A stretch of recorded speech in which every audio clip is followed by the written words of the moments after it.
Kim Pao, muling pinakilig ang netizens sa labanan ng kulot na umani ng milyon reactions.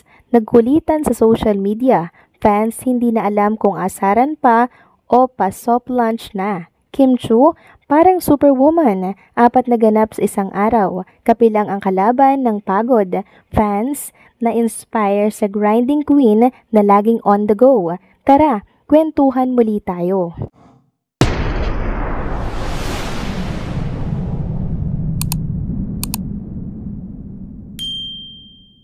Hello mga ka-trenders! Welcome back muli sa ating channel. Kung bago pa lamang kayo dito, wag nang kalimutang mag-like, mag-subscribe at i-hit na din ang bell notification para lagi kayong updated sa mga balitang trending at napapanahon. Ay mga ka-trenders! Grabe, trending na naman ang tambalang Kim Pao. Sina Kim Chu at Paolo Avellino, as in kahit simpleng palitan lang ng comments sa social media, pinapakilig na naman nila ang buong internet. Parang hindi na nga alam ng mga fans kung seryoso ba silang nag-aasaran o may pa-soft launch na nangyari. 'Di ba? So ganito yan. Nagsimula to nang lumabas ang bagong poster ng upcoming series nila. Alam mo yung tipong kahit sa poster pa lang, may chemistry na agad. Si Kim naka-side view habang si Paolo naman nakaharap sa kanya. Parehong intense yung tingin pero may halong lambing. Pero ang pinaka napansin ng lahat, pareho silang kulot. At ayun na nga, dito na nagsimula ang kulitan. Si Paolo, sobrang witty. Ginamit pa yung mismong linya ni Kim sa caption ng post niya. Sabi niya, labanan ng mga curls. Kim Chu, ang smooth 'di ba? Parang banat na may halong asar. Pero kung pan ka, kilig agad yung mararamdaman mo. Syempre, hindi naman papatalo si Kim. Agad siyang nag-reply kay Paolo. Sabi niya, "Hahaha, kaninong salon kaya ang magwawagi?" Char na char, tawang-tawa pero may kilig pa rin. Sabay plug pa sa upcoming series nila sa streaming platform. Smooth move. After nun, ayun na. Biglang nag-ingay ang buong Kim Paulandia as in punong-puno ng emojis, kilig reactions, at mga fans na nagtatawanan sa comment section. May mga nagsasabing miss na miss daw nila yung ganitong kulitan ng dalawa. May iba namang nagbibiro na magpapakulot na rin sila para makasabay sa trend. Ang saya lang talaga, puro good vibes at halakhakan sa timeline. Kung iisipin mo, sobrang simple lang ng interaction nila pero yung dating sa mga fans, grabe parang mini teleserye na may halong patis. Ang cute pa kasi natural lang talaga silang magbiruan. Walang pilit, walang scripted vibe. Parang ganoon talaga sila sa isa't isa. Magaan lang, chill, pero ramdam mo yung spark. Kaya ngayon, mas lalo tuloy naging excited ang lahat sa paparating nilang project kasi kung ganito palang kakulit at kakilig ang asara nila sa social media, paano pa kaya pag sa eksena na mismo? Feeling ko, mapupuno ng kilig at tawa yung buong series nila. At to be honest, bihira na ngayon yung ganitong klase ng interaction sa mga artista. Yung tipong genuine lang talaga. Hindi promo, hindi planado, kundi parang real moments lang na nahuli ng internet.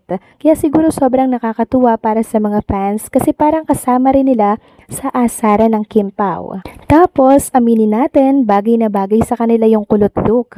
Parang nagmatch talaga yung hairstyle nila, parehong fierce pero may lambing. Kaya hindi mo na rin masisisi kung bakit ang daming nakisali sa labanan ng curls. Pero kung tatanungin mo ko, sino nga ba ang panalo sa kulutan na to? Sa totoo lang, wala naman talagang talo kasi sa dulo panalo ang mga fans sa kilig. So ayan mga ka-trenders, mula sa simpleng asaran tungkol sa buhok, naging viral na naman ang tambalang Kim Pao. Natural, nakakatuwa, at syempre nakakakilig pa rin hanggang ngayon. Kung ganito pa lang ang pasilip nila online, aba, siguradong mas matindi pa ang aabangan natin sa mismong serye. Kaya kung ako sa inyo, abang-abang lang tayo mga ka-trenders. Kasi mukhang tuloy-tuloy na ang kilig at kulitan ng Kim Pao on-screen man o off-screen. Next topic naman tayo mga ka-trenders. Grabe, si Kim Chu talaga parang hindi na ubusan ng energy. Alam mo yung tipong kahit buong araw puno ng schedule, parang fresh pa rin hanggang dulo?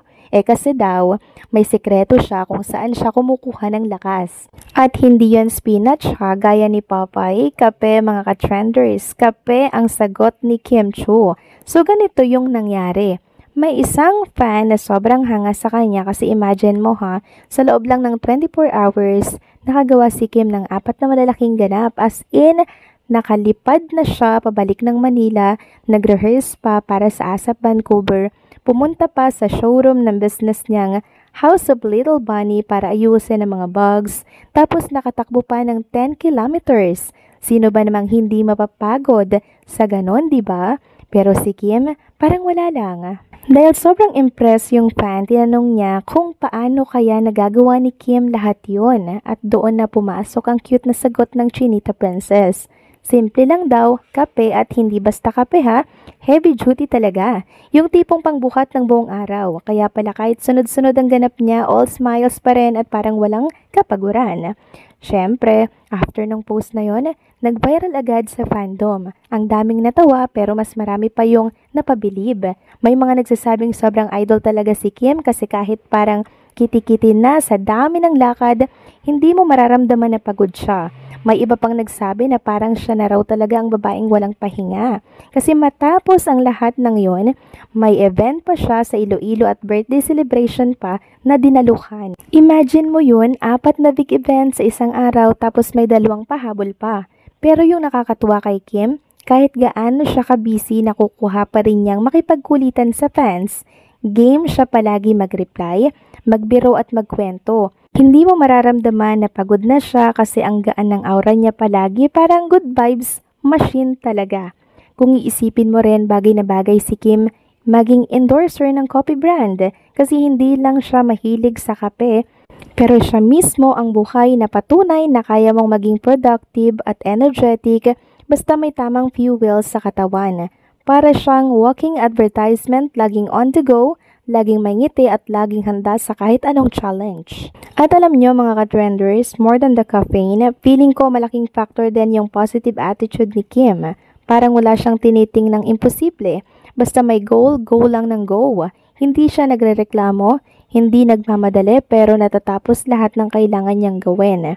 Kaya hindi na nakakapagtaka kung bakit ang daming humahanga sa kanya.